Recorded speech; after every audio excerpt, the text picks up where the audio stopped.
Very good. யார் சொன்னது அது? சிஸ்டர் காயத்ரியா? யார் சொன்னது? Very good very good. சின்ன குறிப்பிடத்தில் அப்படி தான் போட்டிருக்கு இல்லையா? நீங்கள் சொல்கிறது correct sister. Perfectly all right. அவரை அறிந்து அன்பு செய்ய, அவரை ஆராதிக்க. Very good. வேற யாராவது? நீங்க தான் முதல்ல சொன்னீங்க சார். நீங்க சொன்னது தான் கரெக்ட் சிஸ்டர்.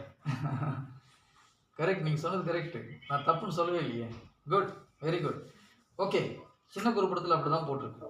கடவுளை அவர் சாயலாக படைத்தார்.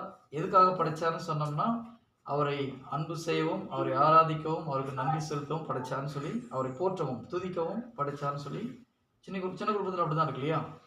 கடவுளை அன்பு செய்யவும், அவரை ஆராதிப்பதற்காகவும் படைத்தார்னு சொல்லிட்டு.